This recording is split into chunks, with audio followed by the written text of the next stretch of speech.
The wind tore across the open range like it held a grudge against the living. February in Montana, territory didn't forgive much, and that night it wasn't in a forgiving mood. The cold sat somewhere below 15 below zero, the kind that froze breath before it hit the ground. I was riding the fence line one last time before full dark checking for brakes when I heard it. At first I thought it was a coyote. Then the sound came again, faint and human. A cry. I stopped listening hard through the moan of the wind. There it was, a thin whimper carried between gusts. I turned my lantern toward the ridge, and that's when I saw the trail of blood. A single line of crimson dragging across white snow, leading toward a dark shape moving slow and unsteady. I left the horse and pushed through the drifts on foot. The snow came up to my waist, my breath burning in my throat. She was maybe 30 yards out, crawling, dragging something wrapped in oilskin behind her. The child's fingers were frozen stiff around it, her body shaking with the effort of each movement. When I reached her, she lifted her head just enough to look at me. Her face was a mess of frostbite and bruises, one eye nearly swollen shut. "Am I real, mister?" she whispered, voice barely there. "If I don't have the paper?" I knelt beside her, slid my arms under her small frame, and felt how light she was. Through the torn coat, I saw it. The brand burned into her shoulder blade, a letter raw and raised against the skin. The stink of scorched flesh still clung to her under the cold. Whoever had done it wanted the mark to stay. The wind howled louder. I turned toward the faint outline of my cabin through the trees, no more than 200 yards off, smoke rising weakly from the chimney. The girl went limp in my arms halfway there. Inside, the fire had died low, nothing but a dull red glow left in the hearth. I kicked the door shut behind me, laid her down near the coals, and threw on 2 logs. The spark leapt and took smoke curling up through the chimney. The warmth crept back slow. I fetched water from the kettle, tested it with my finger.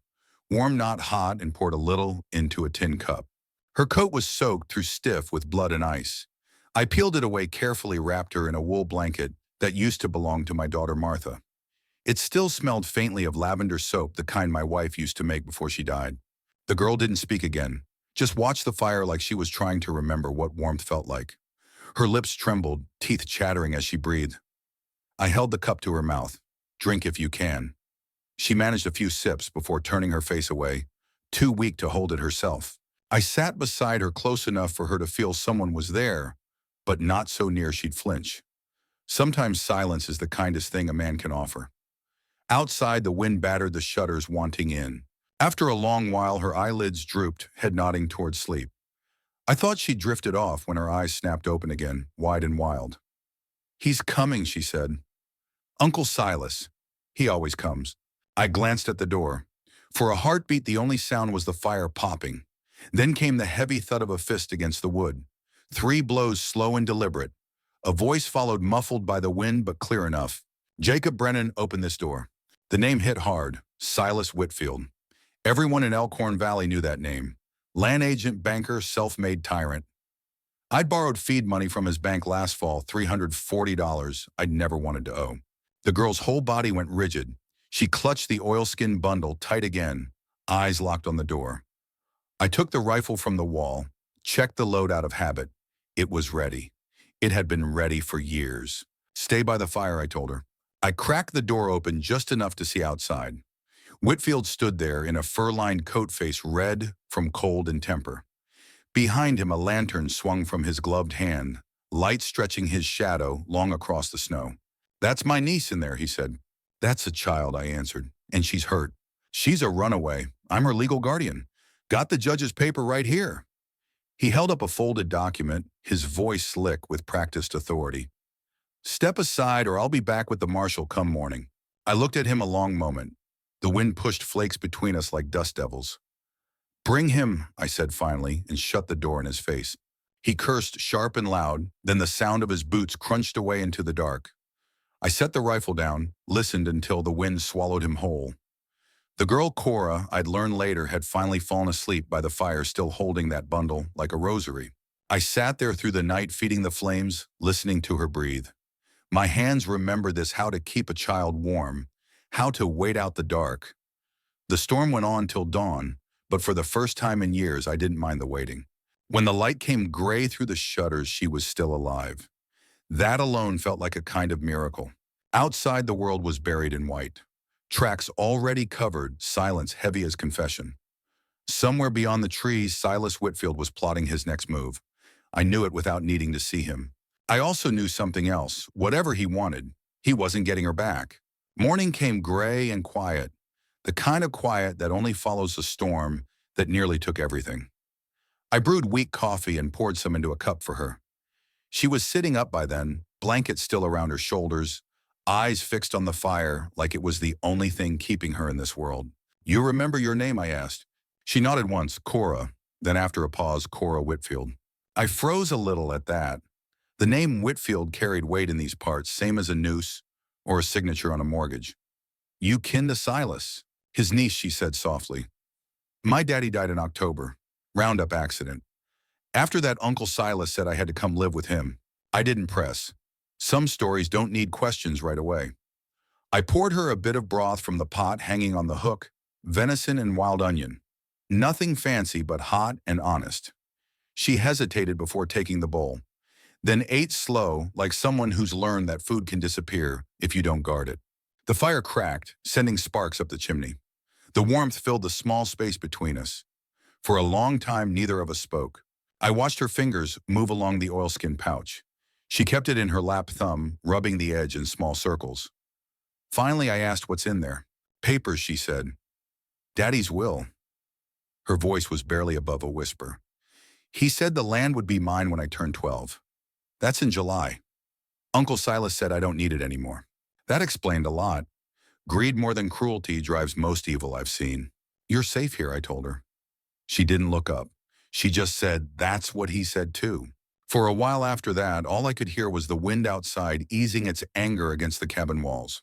I fixed the fence later that day, what was left of it, while she sat on the porch wrapped in the blanket. Every few minutes, she glanced toward the tree line as if expecting someone to come out of it. By evening, she was helping me gather eggs from the hens. Her hands trembled when one of them flapped its wings too close, but she didn't run. That counted for something. That night, while she slept near the fire, I sat at the table cleaning my rifle. I wasn't expecting Silas to wait long. Men like him never do. They believe the law bends for them because it always has. I'd seen his kind before, dressed fine, smelling of whiskey and money, speaking of property, and God in the same breath. I wondered what kind of man brands a child as his own stock. Wondered if the devil ever got bored listening to excuses. By the third day, her color started to come back. She even smiled once when one of the hens pecked my boot. It wasn't much, but it was more life than I'd seen in her eyes since the night she crawled out of the snow. She found a book on the shelf, an old McGuffey reader from when my daughter was alive. Martha. She used to sit by that same fire practicing words till she fell asleep. Cora traced the letters with her finger, sounding them out under her breath. "You can read some already," I said. "Daddy taught me," she answered, before he fell. The way she said it felt like a door shutting. I took the coffee pot off the fire and poured 2 tin cups. The air inside the cabin felt softer somehow, less like a place for ghosts. She asked if I had a family. I told her about Martha, about scarlet fever, and the long ride to town that ended too late. I didn't tell her how the silence afterward nearly finished me, how the house had been nothing but echoes since. She listened, then said quietly, "Maybe God sent me so you wouldn't be alone." I didn't know what to say to that. Later, she woke screaming. I was at her side before she could sit up, hands shaking, eyes wild with terror. "It's just a dream," I said. She clutched at me like she was drowning. "He was here," she gasped. "He said the paper's not real, that I'm not real." I waited until her breathing slowed, then pulled Martha's old quilt over her shoulders. "Don't matter what he says," I whispered. "You're real enough for me." After that, she slept. I sat awake till dawn, the rifle across my knees, watching the light creep through the cracks of the shutters. Every sound outside felt like a footstep, every gust of wind like a whisper from the trees. On the 5th morning, I decided we'd go into town. She needed a doctor, and I needed to know how deep Silas's claws went. She went pale when I told her, but she didn't argue. She just wrapped the coat tighter around her and climbed into the sled. We rode in silence, the runners hissing over the frozen ground, the horizon nothing but gray sky and darker trees. When we reached Elkhorn, Sunday service was just ending. The church bell echoed off the buildings, sharp and hollow. Smoke from chimneys curled into the still air. People nodded as we passed, curiosity in their eyes but no words. Then I heard the one voice I'd hoped not to. Well, look what the snow dragged back. Silas Whitfield stood on the church steps, dressed fine, smile sharp as a knife. The crowd turned, and just like that, the story was his to tell. Silas came down the steps slow, his boots crunching the packed snow. Like every step was meant to be heard. His coat was trimmed with fur, his gloves lined with cashmere, his hat tilted just so. A man dressed like the world belonged to him, and maybe in this town it did. Behind him, townsfolk lingered, families leaving church ranch hands with their hats in hand, the blacksmith wiping his palms on a rag. Every eye followed him. He stopped 10 feet from us and pointed at the sled. That man, he said, loud enough for everyone to hear, has my niece. He took her from my home. He's hiding her against the law. Murmurs rippled through the crowd. Cora froze beside me, shrinking inside the coat that had once been Martha's. She came to my door half frozen, I said. I gave her food and shelter. That's not kidnapping. That's decency. Silas laughed, a dry, hollow sound. Decency defying a court order is decency. You think you can rewrite the law because you feel sorry for a child? He reached into his coat and pulled out the same folded paper he'd shown me that night in the storm. This here says I'm her legal guardian, signed and sealed by Judge Whitaker. You want to argue with the court, Brennan, with God's order? I didn't answer. The crowd was watching, and in their eyes I saw the weight of their debts, their mortgages, their small fears tied to his name. Silas Whitfield didn't just own land, he owned the space people breathed in. Before I could speak, Cora climbed down from the sled. She stood small in the snow, facing her uncle. I'm not going back, she said, voice shaking but clear. Silas's smile thinned. You'll do as you're told, girl. No, sir, she said. For a heartbeat, I thought he might hit her right there in the street. His hand twitched, but he caught himself glancing at the preacher and the families watching. The performance mattered more than the truth. You'll regret this, he said softly. Then louder to the crowd, I'll be speaking to the deputy this afternoon. By tomorrow, the marshal will have this sorted proper. And when the law comes, I hope every one of you remembers who stood against it. He turned his coat swirling like smoke and walked toward the land office. The townsfolk broke apart after him, whispering. Some avoided my gaze, others nodded faintly before turning away. Ruth Calloway, the woman who ran the dry goods store, lingered by her doorway. She caught my eye and gave a single slow nod, the kind that says she'd seen enough to start thinking. I helped Cora back into the sled. Her hands were shaking, but her eyes were dry. You did good, I told her. It didn't feel good, she said. It never does when you stand up to a man who thinks he's God. Doc Carver's office was only a block away, tucked between the saloon and the land office Silas had just entered. I led her inside. The smell hit first carbolic soap herbs and the faint copper tang of old blood. The doctor was a thin man with gray in his beard and steady eyes that had seen too much war. He looked Cora over in silence. When he came back out, his face was tight. The brand's 2 weeks old, he said quietly. The whip mark's older. There's scarring on her back that's been there for months. This isn't discipline. This is cruelty. Can you prove it, I asked. Already have. Photographs, notes, measurements. Locked in my safe. But proof doesn't matter much when the man you're proving against owns the judge and half the town. I nodded. Then the law's broken. Maybe, Doc said. But it's still the law. And that's what men like Whitfield hide behind. He poured coffee into 2 cups and handed me one. You ready for what's coming? Don't have much choice. You do. You could send her away, east maybe, find relatives or a charity. She doesn't have anyone left, I said. He sighed. Then I hope you're ready to lose everything else. Through the window, I could see Silas talking to Deputy Ashford across the street. 2 men in warm coats and colder hearts. I wondered which of them would knock on my door first. The deputy came by before dusk. He was a young man, maybe 30, his badge catching what little light was left. Jack, he said quietly, I don't like this any more than you do, but he's called in your debt. $340 due by the 1st of May. You can't pay, he takes the ranch. That's the law. Anything else? He hesitated, then pulled a second paper from his coat. He's filed a complaint. Says you're harboring a runaway. If I find cause, I'm obliged to bring her in. I looked him in the eye. You gonna do that? The deputy's jaw worked. Then he shook his head slow. Not today. But Jack, he's not letting this go. I know. When he left, I folded the papers and shoved them into my coat pocket.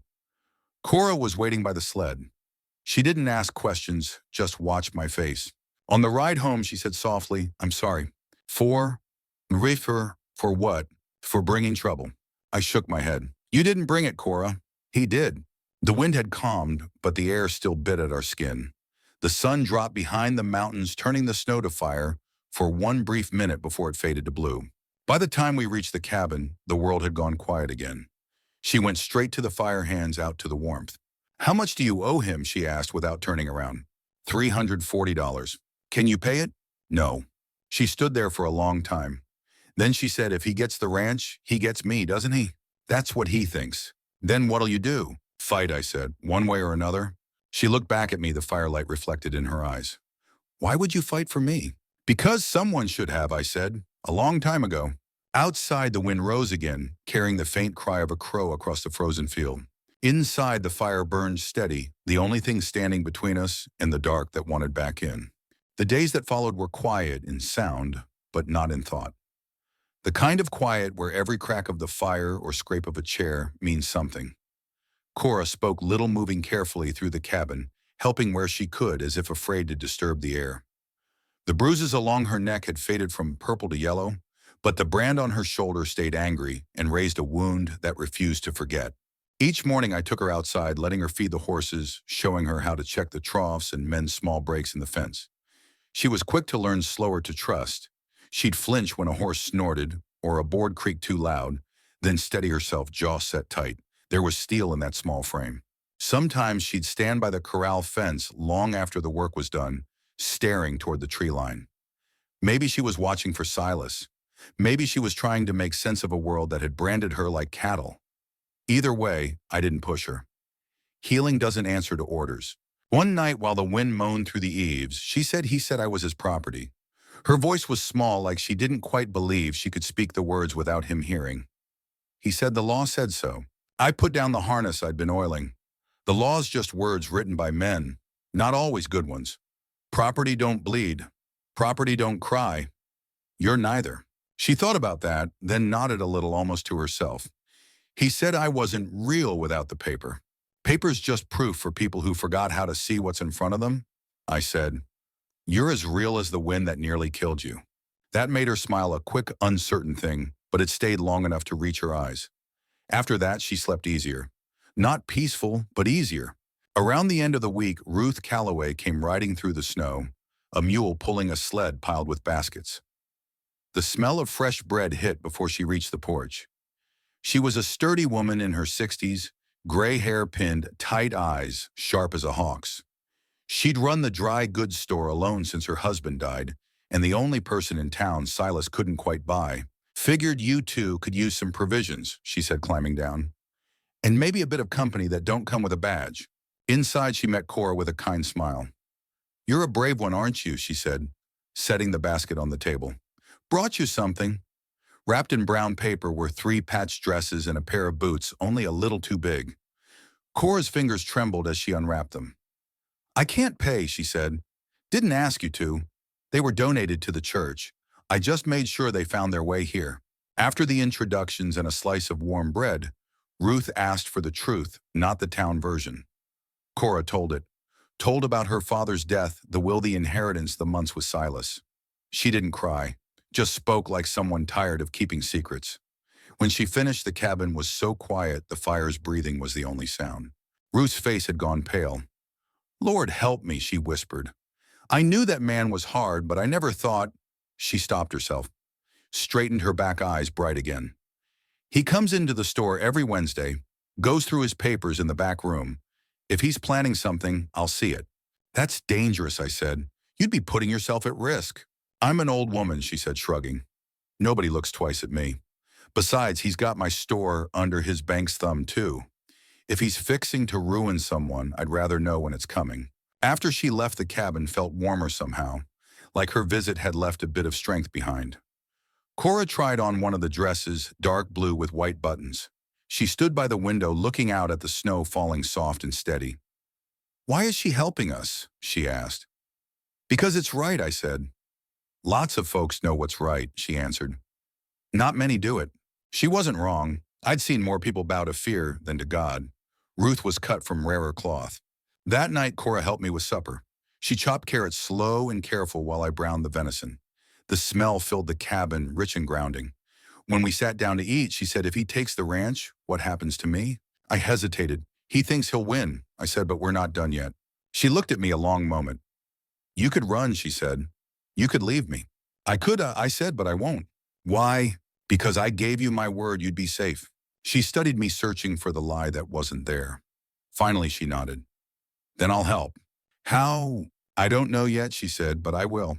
A few days later, I woke to find her outside with the horses. She was brushing the youngest mare, slow and patient. When she noticed me, she smiled. "She doesn't flinch anymore," she said. "She trusts me now." That's something I told her. Trust harder than taming. As March drew in, the snow turned heavy again. The roof groaned under it, and the wind clawed at the windows. Silas hadn't come back yet, but I knew he was out there waiting, planning. I could feel it like pressure before a storm. That night, as I banked the fire, Cora asked, "You think we'll win?" "We'll try," I said. "What if trying isn't enough?" I looked at the glow of the coals, the way the light played across her face. "Then we keep standing anyway." She nodded, pulled Martha's old coat tighter, and whispered, "Then I'll stand with you." Outside, the wind began to rise again, low and hungry. Inside, the flames answered, burning steady. And for the first time in a long while, I didn't feel like a man alone against the dark. March came cruel and restless. The kind of month that couldn't decide whether to freeze or thaw, so it did both. Morning started with ice on the troughs and ended with mud thick enough to pull a man's boots clean off. The horses grew irritable. The hens stopped laying, and I spent more time patching the roof than sleeping under it. Through it all, Cora kept close, quiet but steady. She'd changed in ways only hard living can shape. She moved with care, spoke only when she needed to, and carried herself like she knew the world could break her, but might not win if she didn't let it. One morning, Deputy Ashford rode up the trail again. I saw him coming through the thin fog hat, low horse steaming from the cold. He dismounted, slow, his face drawn. He didn't have to say a word. I knew bad news when I saw it. "Silas called your note," he said, handing me another paper. "Ranch, stock, everything. Due by the 1st of May. I looked at the date. 6 weeks. Law's really on his side this time. Ashford nodded, avoiding my eyes. "It is. And Jack, he's setting you up for more. He's been spreading word that you kidnapped the girl. There's talk of bringing in the marshal from Helena. He's got a long reach for a man so short on soul." Ashford's jaw tightened. "I can't stop him, but I don't have to help either. You've got some friends in town. Just be ready. He wants a spectacle." After the deputy rode off, I stood by the fence for a long while, paper limp in my hand. The sky was the color of tin. Everything smelled like snow and old wood and something waiting to break. That night, Cora saw the paper on the table. "Is it bad?" she asked. "It's a fight coming," I said. "He's calling everyone to church Sunday after service. A meeting about the welfare of minors. That's what he's calling it." She frowned. "That means me." "Yeah," I said. "Means both of us." Ruth showed up that evening, breathless, her shawl wet from the melting snow. "He's got the preacher and half the merchants backing him," she said. "He plans to turn the whole town against you before the marshal even sets foot here." "You going?" I asked. "I am," she said. "And I'll speak if I get the chance. Folks trust me more than they trust him. You shouldn't risk it." "Jack," she said, "men like Silas count on everyone keeping quiet." I kept quiet long enough. So we made our plan. Sunday we'd show up, let him have his say, and when he tried to bury the truth under law and paper, we'd drag it into the light. The morning came bright and bitter cold. The sky so blue it hurt to look at. I hitched the mule, brushed the frost off the harness, and looked at Cora. She wore the dark blue dress Ruth had brought with Martha's coat over it. "You don't have to come," I said. "Yes, I do," she said. "This is about me. I want to stand." She climbed onto the sled, chin-high, small hands clenched in her lap. The ride to town was silent except for the scrape of runners on ice. Ahead, the church steeple caught the light sharp against the pale sky. By the time we arrived, the place was packed. Townsfolk filled every pew, voices low, faces uncertain. Silas stood near the pulpit, polished as a coin, smiling like a man who'd already won. When we stepped inside, the room went still. I felt every eye on us. Cora's hand brushed mine just enough for me to know she was scared, but staying. Silas spread his arms as if welcoming a congregation. Thank you all for coming, he began, voice smooth and sure. I called this meeting for the good of our community, for the rule of law. A man cannot defy a court order without consequence. This document, he held up the guardianship paper, names me the rightful caretaker of my late brother's child. But Mr. Brennan here thinks his pity is stronger than the law. Murmurs rose from the pews. I saw the blacksmith frown, Ruth standing near the back with her arms crossed. Doc Carver sitting stiff watching. I'm not looking for trouble, Silas went on. I only ask that the law be respected. This girl belongs under proper care. Proper care, I said, stepping forward. You branded her like stock. You locked her in a barn. That your idea of care... Silas's face twitched, but he recovered quick. Discipline, nothing more. The law allows a guardian to correct a child's behavior. You've got no children, Mr. Brennan. You wouldn't understand. I took a slow breath. I had a daughter. She died before a man like you could teach me how to break her spirit. The words hit like a gunshot. Silence filled the room. Even the preacher lowered his eyes. Ruth nodded once firm, and Doc Carver stood up. I've seen what he did, he said. Photographs, scars, a brand still healing. You call that discipline, I call it cruelty. The crowd shifted. Whispers turned into voices. One of the ranch hands stood. You said the girl ran off, he said to Silas. Didn't sound like running when we heard she was near froze to death. Silas's tone sharpened. You people are letting emotion cloud your judgment. This man owes my bank money he can't pay. Now he's hiding behind a child to keep his property. Is that who you trust? The blacksmith stepped forward, then broad-shouldered and soot-stained. I've known Jack Brennan 15 years. He's never cheated a man, never took what wasn't his. Can't say the same for you, Silas. The room turned. Not all of them, but enough. I saw doubt move like wind through tall grass. Silas saw it too. His smile cracked. If he doesn't return the girl by week's end, he said, voice raised, I'll bring the marshal from Helena. This is your warning. He turned and walked out, boots echoing on the wooden floor. Outside, the sun was already dropping, and the sky burned orange. The congregation lingered, talking low.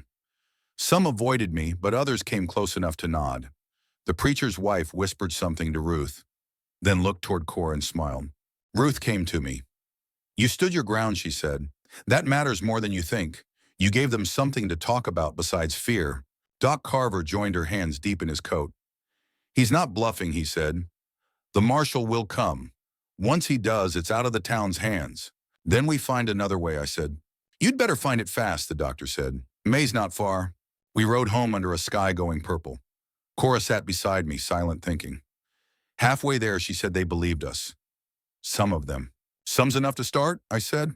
She nodded. He looked scared for the first time. Good, I said. Means he's human after all. But deep down, I knew fear makes men like Silas more dangerous, not less. As the cabin lights came into view, she whispered, what happens now? We wait, I said, and we keep fighting. The wind picked up again, carrying the sound of distant thunder rolling across the plains. It felt like the sky itself was warning us what was coming. And we both knew the storm wasn't over. It had only changed shape. April came soaked in rain that wouldn't quit. The snow didn't melt so much as rot away, leaving mud thick as tar and air heavy with the smell of thawing earth. Every night the creek swelled higher, and every morning we woke to find the fence leaning a little more. It felt like the world was sagging under the weight of its own sorrow. We sold what we could. 2 horses went to a trader passing through, a third to a farmer south of the ridge. It wasn't enough. Each coin that hit the table sounded smaller than the one before. $340 might as well have been the moon. I could feel the clock ticking toward May. Cora kept working beside me through it all. She didn't talk much about the trial or the town. She just worked her hands calloused and steady. Sometimes I'd catch her standing in the doorway at dusk, watching the horizon, like she could see her uncle's shape in the distance. One evening, she came to me with a scrap of paper. She'd been practicing her letters again, copying words from Martha's old reader. Over and over, she'd written her name, Cora Whitfield, neat and left slanted. I smiled, but she didn't. I write it, she said, so I don't forget who I am. He tried to take it away. He didn't, I said, and he won't. The next day we worked the corral together. I showed her the young stallion I'd been breaking since fall. Black coat with a white blaze down his face, eyes sharp and restless. He doesn't trust easy, I said.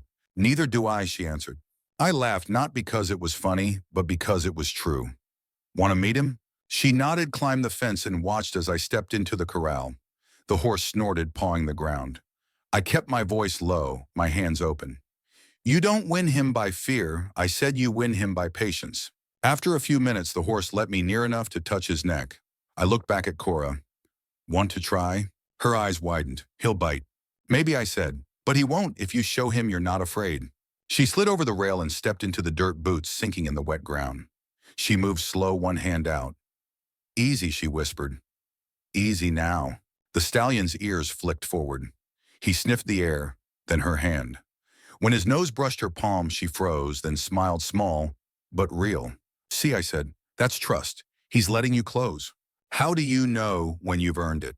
When you don't have to ask anymore. That night, rain hammered the roof. We sat by the fire eating the last of the salt pork and beans. The smell of wet pine seeped through the cracks. Cora stared into the flames. Do you think I'll ever stop being afraid, she asked. Fear never leaves, I said. You just learn to carry it different. Learn that being afraid doesn't mean you're broken. She nodded, tracing circles on the tin cup in her hands. You really think we can win? I think men like Silas always overreach. That's when they fall. 3 days later, Ruth came back, her skirt hem caked in mud, eyes bright with something new. She shut the door behind her and handed me a damp folded paper. Found this in the land office, she said. Wasn't easy. The seal on top bore the territorial crest. I opened it, read the first lines, and felt the blood drain from my face. Orphan train contract, I said. Dated February 20th. Says Cora Whitfield consents to relocation east for proper schooling. Cora gasped. I never signed that. Ruth pointed to the signature. Look at it. Right slant, neat strokes. You're left-handed. You write left-slanted. It's forged, and it's witnessed by Silas. I stared at the page. He means to ship her out before summer. Once she's gone, he claims abandonment and takes her inheritance. Ruth nodded. Train leaves June 10th. He's cutting it close. He's hiding something bigger. I overheard him talking to his partner from Helena. Said something about a bank examiner coming in June. He's got a hole in his books. Big one. I understood then.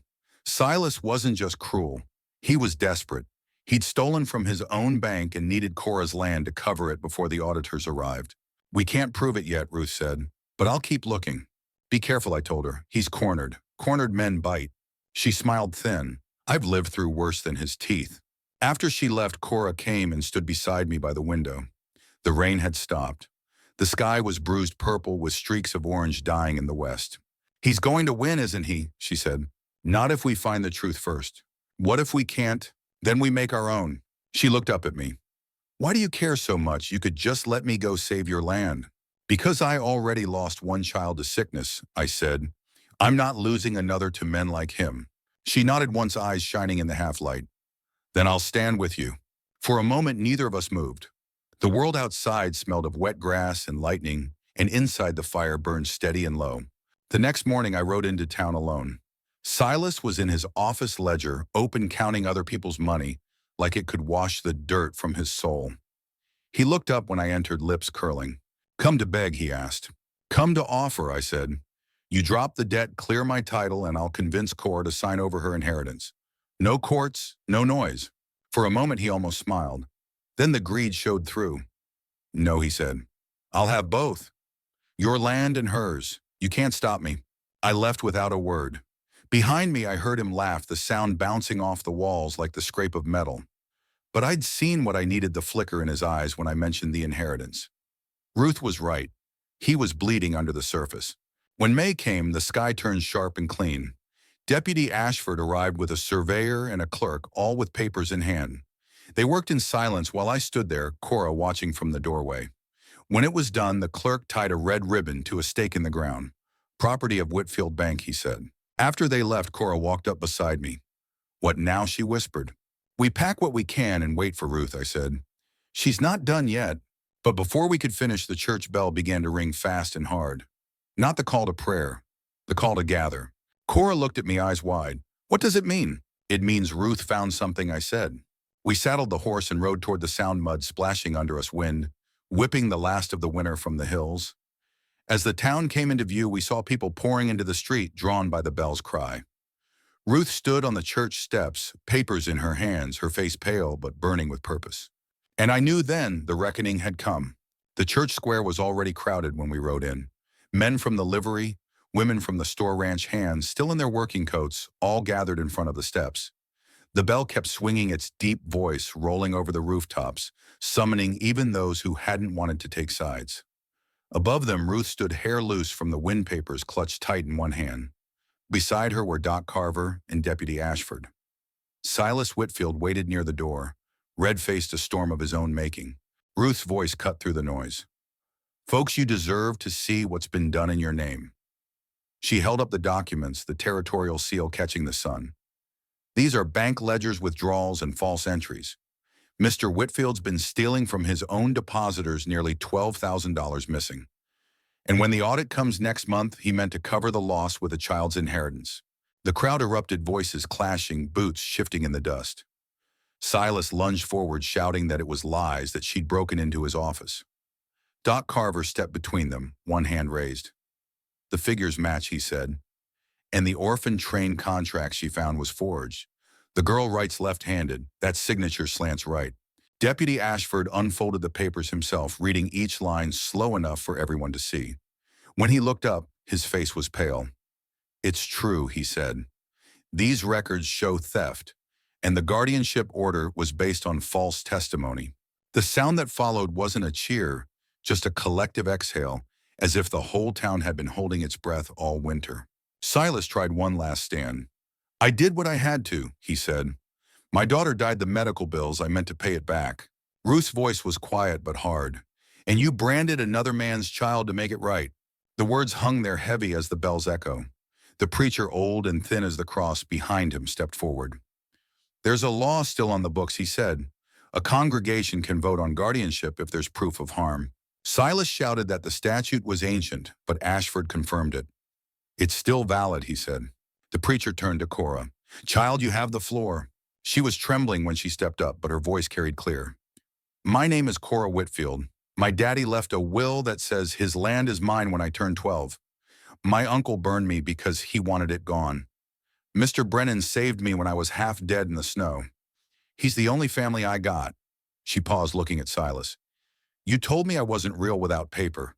But I am. I'm right here." She pulled the oilskin pouch from her dress, unfolded the will, and held it high. "This is what my father left me. I'm not asking for more than that." The preacher nodded. "All in favor of placing her under the care of Jacob Brennan until her majority say aye." Voices rose one after another, then in chorus, "Aye." Silas stood frozen as the deputy took his arm. The crowd parted to let them pass. For the first time, Silas Whitfield looked small. When they led him away, Cora didn't speak. She just watched the lines of her face calm in a way that didn't belong to childhood. When it was over, Ruth came to us. "It's done," she said softly. "The bank will fall to the territory. Your debts are gone." She looked at Cora. "You did it, child." Cora's shoulders sagged. The adrenaline drained out of her all at once. Doc Carver checked her pulse, muttering that she needed rest. We sat on the church steps, the sunlight warming the boards. The bell above us swung once more, slower this time. Not an alarm, but a benediction. We rode home in the long gold of afternoon. The red ribbon still fluttered on the stake by the fence. But it didn't matter anymore. Inside the cabin, everything smelled of wood smoke and coffee. Cora set the pouch on the shelf, then turned to me. "Can I call you Pa?" she asked. I tried to speak but couldn't. I just nodded. She hugged me hard enough to hurt. 2 weeks later, we burned the branding iron. The preacher let us use the church stove. When the metal turned white hot, the W blurred and ran collapsing into molten shape. "May it never mark another soul," he said. Ruth rang the bell once for closure. Its tone lingered like forgiveness. Spring pushed through the mud soon after. We planted beans, corn, and squash, the three sisters. Cora scattered wildflower seeds where I'd found her that first night, saying so. Something good grows here. The earth smelled new again. Ruth visited, often bringing bread-trading gossip. The deputy stopped by sometimes, two hat in hand. Less a lawman now than a neighbor. News came later that Silas had been sentenced to 5 years for embezzlement. When he died of pneumonia the following winter, Cora said nothing for a long while. That night she stood in the garden, looking at the stars. I thought I'd feel free, she said. I just feel tired. That's grief, I told her, even for the ones who hurt us. 5 years passed. We added a room to the cabin, a small workshop for me, and a proper bed for her.